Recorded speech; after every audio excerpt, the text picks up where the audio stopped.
Nina e o Mistério do Casarão, por Ada May. Capítulo final: A Batalha do Bem contra o Mal. Porque mais importante do que vencer é ter a disposição necessária para lutar. A lua cheia ilumina com seus raios prateados todos os caminhos contra a escuridão da noite. Nina segue com cuidado, mas no íntimo pressente que há algo escondido na mata, à espreita. De repente, ele pula no meio da estrada, interrompendo a passagem. Tal qual uma máscara horrenda, ele mantém a bocarra escancarada, para melhor exibir seus dentes enormes, afiados como punhais. Seu hálito fétido exala uma nuvem de fedor nauseabundo que contamina tudo ao seu redor. "Lobisomem!" grita ela, aterrorizada. A pobre garota acordou em pânico, com a camisola encharcada de suor e o corpo tremendo. Desorientada, ela olhou em torno, ficando aliviada quando percebeu que estivera dormindo e que tudo não passara de um novo pesadelo. Apesar disso, continuou com a nítida impressão de que havia mais alguém por ali. "Será ele?" pensou. Apavorada, ela puxou a cabeça para cima das cobertas, apenas o suficiente para conseguir ver o quarto todo. Para seu mais completo alívio, encontrou apenas Anita, parada aos pés da cama, envolta por uma nuvem de preocupação. Ao vê-la, Nina compreendeu imediatamente o real significado de seu sonho ruim. "O coronel pegou o João, não é?" perguntou, mesmo sabendo qual seria a resposta. Foi o desespero estampado nos olhos de Anita que respondeu por ela. Num jogo frenético de seu pensamento, ela mostrou para Nina, num flash de sua memória, como era grave a situação de seu filho. "Precisamos salvá-lo agora mesmo", disse Nina, sentindo-se na obrigação de ajudar Anita a resgatar João, mesmo sem ter a menor ideia de como fazê-lo. "Confiemos em Deus. Ele há de nos mostrar um caminho. Não devemos perder a fé", respondeu Anita, percebendo os temores que agitavam o coração da menina. As preocupações de Nina começavam com o fato de que teria que ir novamente ao casarão. Só que para isso precisaria da companhia de sua fiel escudeira, Juliana. Por isso, continuava brigando com uma dúvida cruel. Se deveria novamente desobedecer ao avô, indo sozinha até lá. Pensava, distraída. "Mas se Anita está comigo, não estou só." Completamente esquecida de que Anita podia ouvi-la, mesmo em pensamento. No entanto, ela sabia tão bem qual seria a resposta do avô, que até parecia ouvir sua voz falando dentro de sua cabeça. "Anita é espírito e não conta, já que ninguém, com exceção de você, pode vê-la. Como ela pediria ajuda numa situação de emergência?" Mesmo a contragosto, Nina concordava que o avô estava coberto de razão. Olhou para o relógio que marcava 4 horas da madrugada. "É cedo demais para chamar por Juliana", pensou, com o coração aflito, batendo rápido como de um ratinho encurralado. Enquanto Nina se agitava com seus dilemas de hora e lugar, Anita continuava quieta e de olhos fechados. De certo estava rezando, implorando a Deus que a ajudasse naquela hora tão difícil. Finalmente, Nina decidiu que não conseguia mais ficar ali parada sem fazer nada, apenas esperando o dia clarear. Ela sabia que precisava, e com muita urgência, ver com seus próprios olhos que tipo de coisa horrível aquele monstro estava fazendo com seu pobre amigo João. Então, pegou o telefone por sobre o criado mudo e, só por cautela, resolveu ligar para o celular da amiga, para deixar uma mensagem. Assim, se alguma coisa ruim lhe acontecesse, pelo menos alguém saberia onde deveria procurá-lo.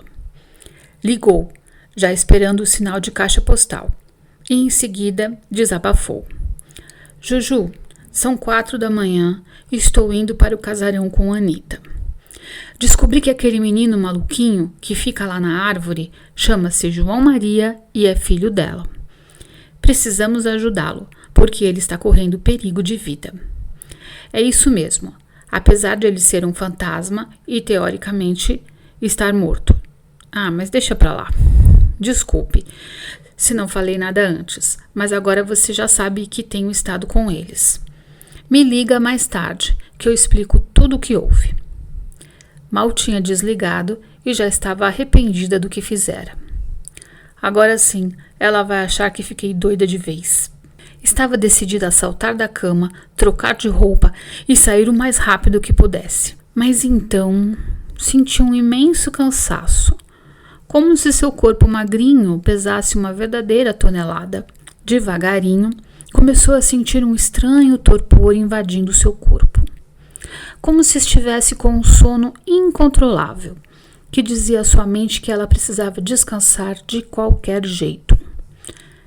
Bom, vou me deitar um pouquinho só, mas só por um minutinho, pensou, enquanto se recostava novamente no travesseiro. Foi só então que ela notou Anita pairando ao seu lado, à altura da cabeceira de sua cama. Ela disse: "Venha comigo, Nina. Precisamos nos apressar." Então Anita pegou sua mão e a menina sentiu uma ligeira vertigem ao constatar que também se elevava no ar.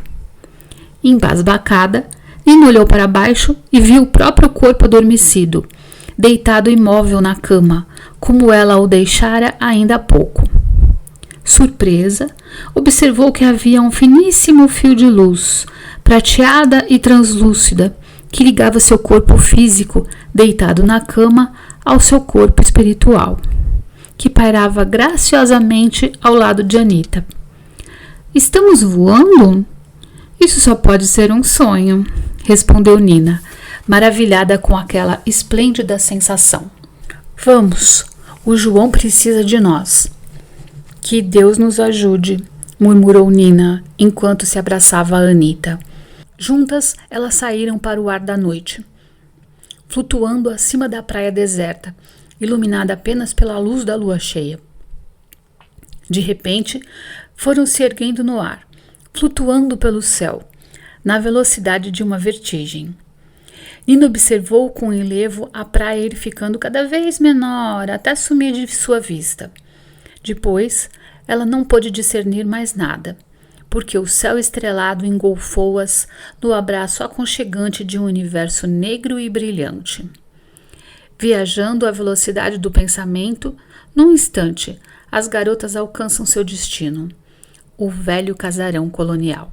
Preso ao tronco, numa posição desumana, João Maria cerrava os dentes para não gemer com a dor que sentia nos braços e nas pernas. Desconsolado e com os olhos pregados no firmamento coalhado de estrelas, ele continuava a rezar, pedindo a Deus que o ajudasse naquela hora tão difícil. Então percebeu que havia um pequeno pontinho de luz que vinha crescendo na distância cósmica, aumentando de tamanho à medida que ia se aproximando da Terra. No princípio, ele imaginou que fosse uma estrela cadente, prestes a cair bem diante de seus olhos. Então, de repente, ela explodiu numa chuva luminosa. Quando ele finalmente conseguiu reabrir os olhos ofuscados pelo excesso de luz, deparou-se com uma figura radiosa, cuja aura fulgurante irradiava ondas de bem-estar e felicidade. O menino sentiu-se imediatamente reconfortado e imaginou que estivesse recebendo a visita de algum tipo de anjo, enviado por Deus em resposta às suas súplicas. "Há muito tempo que eu espero teu chamado, meu filho", explicou uma voz doce e melodiosa, cujo timbre inconfundível só poderia ser o de sua amada Maria Conga. "Mãe Preta, meu anjo é a senhora." Nessa hora do reencontro, João não precisou dizer mais nada, pois sua mãe do coração podia ler todas as suas dores nas entrelinhas de sua alma aflita. Foi com apenas um gesto do bondoso espírito que as correntes fluídicas malfazejas que prendiam o menino ao tronco se desfizeram no ar, libertando-o de seu suplício. Só então Maria Conga reparou no monstrengo que jazia adormecido aos pés do filho adotivo. Compadecida com a forma pútrida e andajosa com que o pobre espírito se apresentava, ela começou a rezar. Imediatamente, e como que atendendo às suas ordens, surgiu do nada um feixe de luz azulada que começou a envolver o pobre coitado de cima a baixo. Quando finalmente a luz se dissipou, João mal conseguia acreditar no que via. Não pode ser. Vosmecê não é o Zé Macuco? O garoto acabara de reconhecer o pobre monstrengo que, como num passe de mágica, havia voltado ao seu estado normal. Não era um monstrengo coisa nenhuma. Era apenas um dos muitos colonos que haviam passado a vida trabalhando de sol a sol na fazenda do coronel. É ele sim, fio. Vocês estavam sendo vítimas de uma ilusão provocada pelo coronel. Ele é um hipnotizador dos bons e, por isso, consegue controlar a mente desses infelizes, sugerindo que eles têm essa aparência monstruosa. Faz isso para se exibir, para dizer que é melhor do que seu semelhante. Usando desses artifícios mentais, consegue mantê-los subjugados e humilhados, eternos escravos de seus caprichos malévolos. João Maria olhava para sua mãe adotiva com um verdadeiro assombro. Não só ela parecia diferente, mais luminosa e bela do que ele se lembrava, mas seu linguajar também estava muito mais elaborado. Não falava mais como uma escrava ignorante, e ainda por cima demonstrava uma sabedoria e uma compreensão das coisas que ele jamais poderia imaginar que ela tivesse. É patrimônio espiritual, meu querido. A gente vive muitas vidas, e em cada uma delas vai ficando um pouco mais sabida. Isso tudo somado acaba por mudar a gente, sabe? É a tal da evolução. Mais tarde, quando estivermos em casa, bem longe das ameaças deste lugar, teremos longas conversas e te explicarei muitas coisas, respondeu Maria Conga, lendo seu pensamento. A verdade é que o garoto não via a hora dessa promessa se realizar, sendo que seu assombro só não era maior do que o do Zé Macuco. O pobre caíra de joelhos no chão, imaginando estar diante de uma aparição de Nossa Senhora Aparecida, de quem era sincero devoto. De repente, João notou a aproximação de alguém. Preparou-se novamente para a luta, mas deu um enorme suspiro de alívio quando viu que eram as meninas, Nina e Anita, que chegavam. Por um instante, Nina ficou um pouco confusa com aquela estranha reunião, que em nada refletia a situação de urgência e perigo que ela imaginava encontrar. Mas não precisou de muito tempo para compreender que bastara o amigo pedir com fé verdadeira para imediatamente receber a ajuda do plano espiritual. Em seguida, ela sentiu que todo o sacrifício do mundo tinha valido a pena, somente para poder compartilhar da emoção do garoto naquele momento inesquecível, em que ele recebia um magnífico abraço de polvo, dado ao mesmo tempo por suas duas mãezinhas, Anita e Maria Conga. Até que, enfim, a vida torna a reunir as almas que se amam de verdade, murmurou Nina, com os olhos rasos d'água. João Maria estava feliz como nunca na vida, apesar de ficar meio sem jeito com tanta paparicação feminina. Fiarada, é bom demais a gente se reencontrar, mas a verdade é que precisamos sair daqui agora mesmo. É melhor evitarmos um confronto com o coronel. Lembre-se de que somos minoria e estamos no território dele, avisou Maria Conga. Ouvindo isso, João Macuco, que estivera mudo durante o tempo todo, compreendeu que precisava fazer seu pedido à sua santa, antes que fosse tarde demais. A senhora não pode ir ainda não, minha santa. Tem um monte de gente, parecendo podre que nem eu tava, tudo preso lá na senzala. A senhora precisa ir até lá para libertar aquele povo todo. Por misericórdia, sinhá. Maria Conga assentiu com um gesto de cabeça. Depois, fechou os olhos e ficou imóvel por um longo momento. Parecia recolhida em si mesma. Quando voltou ao normal, estava cheia de notícias novas, como alguém que tivesse recebido um telefonema muito esperado. Anita, crianças, vocês precisam sair imediatamente da propriedade do coronel. Mas terão que seguir na frente, porque preciso dar uma passadinha na senzala para ver o que posso fazer para ajudar aquele pessoal que lá está. Daqui a pouco, o nosso pessoal já deve estar chegando para nos ajudar com esse resgate. Não se preocupem que eu alcanço vocês. Zé Macuco, você vem comigo, orientou a sábia Mãe Preta. Antes que alguém pudesse perguntar qualquer coisa, Maria Conga desapareceu norte adentro, de braço dado com o Matuto, ex-monstrengo. Anita também não pensou duas vezes para começar a se mexer, mesmo porque ela estava decidida a partir daquele lugar maldito o quanto antes. Prestem atenção ao nosso destino. Iremos para a casa de Nina. Quero que pensem com toda a força que puderem naquele belo sobrado amarelo à beira-mar. Anita já tinha começado a volitar, com Nina ao seu lado em muda expectativa. Porém, quando procuraram por João, viram que ele ainda estava parado lá embaixo, como se estivesse uma âncora amarrada ao pé. Olhando com mais atenção, as garotas puderam descobrir qual era o motivo que estava atrasando João. À distância de apenas uns 2 passos do garoto, havia um enorme cão, negro e feroz, encarando-o sofregamente, com os dentes arreganhados à mostra e a baba gosmenta escorrendo de sua bocarra. Pego de surpresa e completamente aterrado com aquela súbita aparição, João fez o que qualquer um faria se estivesse em seu lugar. Saiu correndo a toda velocidade. Ele fugiu pelo terreiro, seguido por um tris pelo canzarrão, que bafejava em suas canelas como um fogareiro dos infernos. E como aquele de certo era o seu dia de sorte, João notou que, logo adiante, estava o seu grande chapéu de sol, e mais uma vez agradeceu a Deus a existência de sua amada fragata. João, a árvore! Sobe na árvore!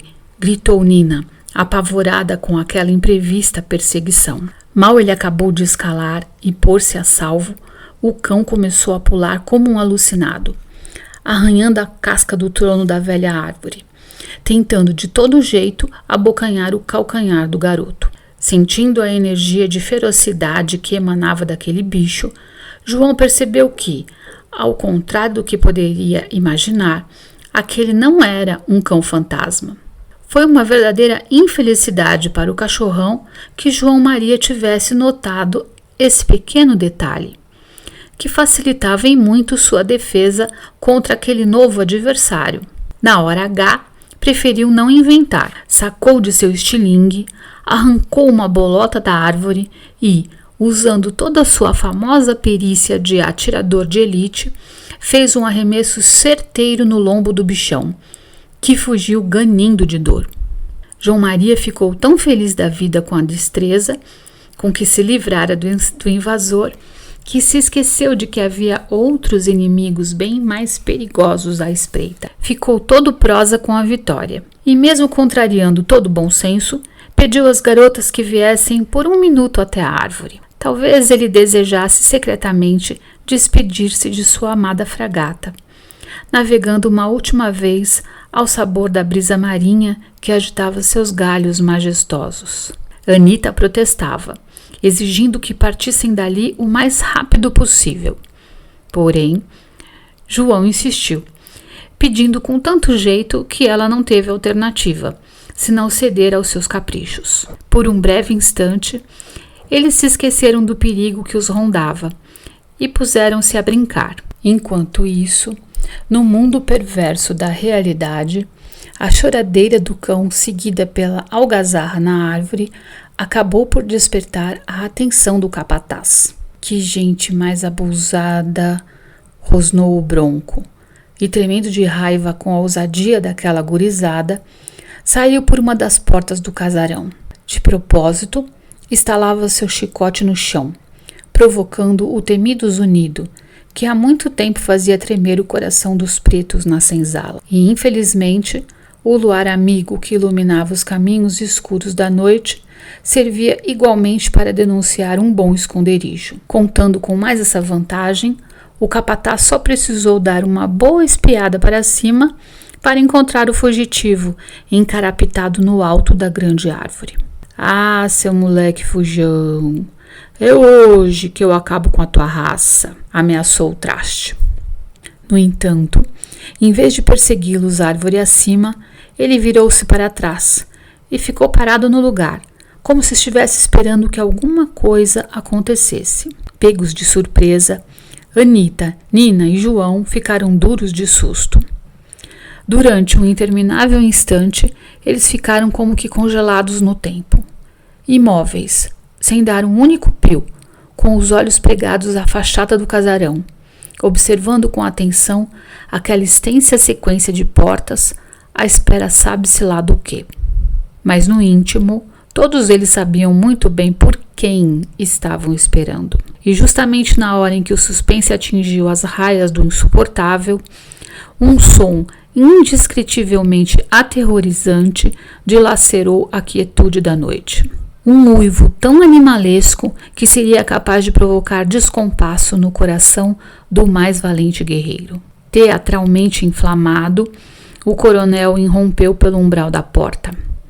Naquele momento tenebroso, ele era o próprio cão danado, o coisa ruim, o besta fera, o lobisomem em pessoa, exibindo-se com toda sua fúria ao olhar de sua pequena plateia petrificada. Ele roncava, uivava e babava de raiva, como se fosse um imenso e enlouquecido animal. As feições haviam desaparecido de sua face transtornada pelo ódio. Quem o visse naquela hora perceberia que o coronel abandonara de vez qualquer pretensão à forma humana, transformando-se por sua própria vontade num autêntico lobisomem. A ilusão provocada por ele era perfeita, pois estavam diante de um mestre na arte infame de provocar horror e medo. Nina, com certeza, era a mais apavorada deles todos, porque até aquele dia não fazia a menor ideia de como uma aparição podia ser verdadeiramente assustadora. Sem saber o que fazer, ela começou a rezar, imaginando que só mesmo Deus poderia ajudá-los com um tormento daquela envergadura. "Desça daí, se tu és homem!" berrou o monstro, disparando em seguida uma sequência cruel dos maiores desaforos, somente para atiçar a raiva que morava no coração do pequeno pirata. Por um momento, João Maria ouviu calado a saraivada de insultos, mas depois, apesar do medo que o monstrengo lhe inspirava na alma, começou a sentir o sangue ferver em suas veias.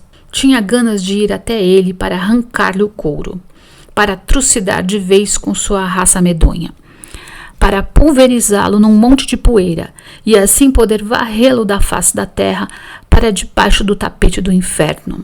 Tão gigantesca foi ficando sua raiva que, sem conseguir pensar direito, o garoto começou a descer da árvore. Anita percebeu o perigo da intenção e, tentando detê-lo, suplicou: "Meu filho, não vá. Isso é uma armadilha para agarrá-lo." "Tenho que ir, mãezinha. A verdade é que esse acerto de contas já passou da hora." Porém, mal João Maria tocou o chão, na esperança de que teria um duelo justo entre dois desafiantes honrados, foi imediatamente agarrado pelo capataz, pelas costas. O covarde estava à sua espera, escondido atrás da grande árvore. Então, como se estivessem seguindo um plano previamente combinado, ele arremessou o chicote para o coronel lobisomem, que o agarrou em pleno ar. "Segure firme esse verme. Agora ele terá o castigo que merece." Ria-se o monstro, embriagado de satisfação. O capataz rasgou a camisa do menino expondo sua carne alva à luz da lua, enquanto o coronel brincava de estalar seu chicote, tão rente ao rosto do garoto que ele podia sentir o deslocamento de ar à sua volta. Do alto da velha árvore, Nina assistia àquela tragédia, incapaz de acreditar que seu amigo seria trucidado pelo canalha, justamente quando eles já se achavam quase a salvo de sua ira. Isso não pode acontecer, não é justo, pensava. A indignação despertada por aquela injustiça foi se agigantando em seu peito. Nina sabia que precisava ajudá-lo, mas como? Sentiu que, naquela hora de desesperada impotência, só lhe restava rezar. Fechou os olhos, tapando com as duas mãos, e rezou com toda a força de seu coração, como nunca fizeram antes em sua vida. Senhor Jesus, ajude-me. Protege o João Maria desse tormento, pediu a menina apavorada. Subitamente, o som dos atabaques encheu a noite, batendo num ritmo forte, cadenciado e belo. A surpresa foi tão grande que o coronel lobisomem deteve seu chicote. Olhando de um lado para o outro, ele procurava avidamente pela origem daquela música africana que, aliás, ele conhecia muito bem. Uma verdadeira multidão de vozes aproximava-se rapidamente, cantando e tocando uma animada canção africana que falava sobre a alegria que a liberdade traz ao coração do homem. Ouvindo aquela melodia, Dom Felipe se lembrou que era a mesma que os escravos cantavam na senzala, nas raras vezes que ele permitiu que os negros fizessem festa. Por que diabos essa negrada está cantando? Gritou Coisa Ruim. E como se fosse a resposta, a cantoria foi chegando cada vez mais perto. Quem são eles? De onde vêm? O que querem? Pensava ele, inconformado com a interrupção. Por um momento, o coronel pareceu ter se esquecido de que pretendia surrar o neto, João Maria. Estupefato, paralisado pela expectativa, quase sem querer, ele aguardou o avanço da pequena multidão, que se aproximava rapidamente. Enquanto isso, Nina e Anita aproveitaram a oportunidade que surgiu para descer da árvore e foram se juntar ao João Maria. Em seguida, dobrando a quina do casarão, finalmente surgiu o grupo de músicos, cantores e cantoras, cujo tom era de insurreição e alegre rebeldia. Mesmo antes de vê-los, o coronel já sabia quem eram os amotinados. Seus escravos e colonos subjugados, que ele mantivera encarcerados na senzala, perpetuamente hipnotizados, qual um bando de zumbis, para que pensassem que haviam morrido e ido para o inferno, onde ele reinava absoluto, como um verdadeiro imperador. No entanto, ainda restava ao coronel descobrir quem fora o responsável por aquela súbita e desautorizada alforria. Quem tivera a ousadia e, principalmente, a força psíquica e moral para libertar seus escravos contra sua vontade? Mas eis que a resposta também veio a galope. No instante em que seus olhos ladinos cruzaram com os da preta velha, o lobo soube quem era a culpada por aquela insubordinação. Lá estava ela, sua mais antiga escrava, Maria Conga, que via a dianteira, liderando o pequeno batalhão de libertos.